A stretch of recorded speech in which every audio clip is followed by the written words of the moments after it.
Damai sejahtera bagi kita semua. Berjumpa lagi bersama Renungan Merawat Jiwa. Saat ini kita akan bersama-sama merenungkan sabda Tuhan yang diambil dari kitab Imamat, pasal 3 ayat 1 sampai ayat 17. Lembaga Alkitab Indonesia memberikan judul Korban Keselamatan. Jikalau persembahannya merupakan korban keselamatan, maka jikalau yang dipersembahkannya itu dari lembu, seekor jantan atau seekor betina, haruslah ia membawa yang tidak bercela ke hadapan Tuhan.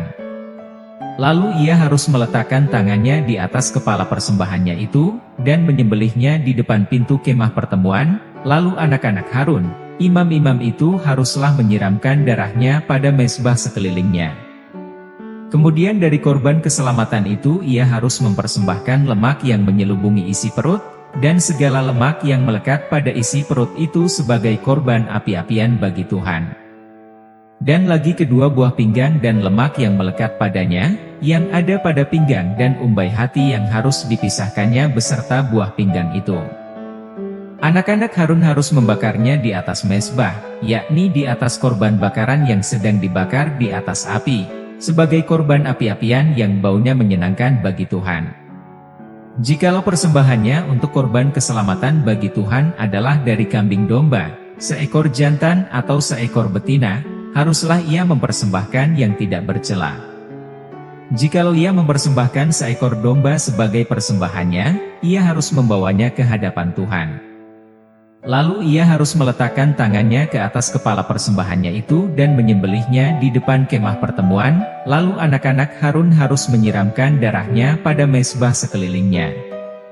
Kemudian dari korban keselamatan itu ia harus mempersembahkan lemaknya sebagai korban api-apian bagi Tuhan, yakni segenap ekornya yang berlemak yang harus dipotong dekat pada tulang belakang, dan lemak yang menyelubungi isi perut, dan segala lemak yang melekat pada isi perut itu.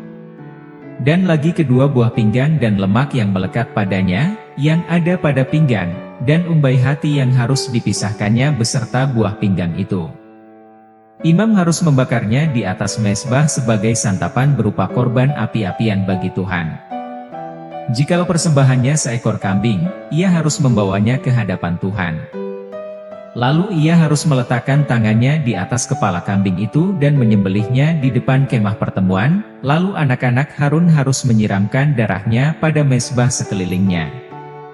Kemudian dari kambing itu ia harus mempersembahkan lemak yang menyelubungi isi perut, dan segala lemak yang melekat pada isi perut itu sebagai persembahannya berupa korban api-apian bagi Tuhan. Dan lagi kedua buah pinggang dan lemak yang melekat padanya, yang ada pada pinggang dan umbai hati yang harus dipisahkannya beserta buah pinggang itu. Imam harus membakar semuanya itu di atas mezbah sebagai santapan berupa korban api-apian menjadi bau yang menyenangkan. Segala lemak adalah kepunyaan Tuhan. Inilah suatu ketetapan untuk selamanya bagi kamu turun-temurun di segala tempat kediamanmu, janganlah sekali-kali kamu makan lemak dan darah. Berbahagia setiap kita yang mendengar dan merenungkan sabda Tuhan bagi kita.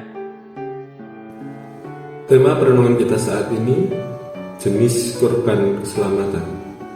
Kurban keselamatan adalah kurban pengucap syukur, serupa dengan kurban sajian, maka sering kedua kurban ini dipersembahkan secara bersama. Yang membedakan adalah kurban keselamatan memakai binatang sebagai kurbannya. Beberapa peraturan mengenai kurban ini serupa dengan peraturan kurban bakaran, namun ada beberapa perbedaan penting. Yang pertama, kurban ini bisa berupa lembu, kambing, atau domba, baik itu jantan maupun betina. Yang kedua, kurban keselamatan tidak dikaitkan dengan upaya mendamaikan diri dengan Allah, tetapi tetap merupakan kurban yang baunya menyenangkan Allah. Kurban keselamatan menunjukkan dampak keserasian yang terjadi antara Allah dengan umatnya ke persekutuan antar umat. Ketiga, kurban keselamatan tidak dibakar habis seperti kurban bakaran. Maksudnya adalah agar setiap pihak dapat menikmati bagian dari kurban tersebut. Imam yang menyelenggarakan upacara persembahan kurban dan orang yang mempersembahkan kurban mendapatkan bagian mereka masing-masing. Ketika masing-masing pihak menyantap bagian dari persembahan itu, persekutuan pun terwujud.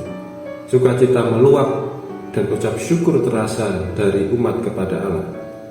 Dua macam persembahan syukur, kurban sajian dan kurban keselamatan menunjukkan belas kasih Allah yang besar. Allah mengasihi dan memberi jalan bagi pengampunan dosa umatnya. Orang miskin sekalipun yang tidak memiliki ternak tetap bisa berbagi syukur dalam kurban sajian dengan sesama mereka. Orang yang diberkati berlimpah harus lebih bersyukur. Tidak ada alasan bagi kita untuk tidak mensyukuri hidup pemberian Tuhan ini. Karena pada dasarnya setiap apa yang kita butuhkan, Tuhan sudah menepati janjinya untuk memberi kecukupan dan memelihara kita. Amin.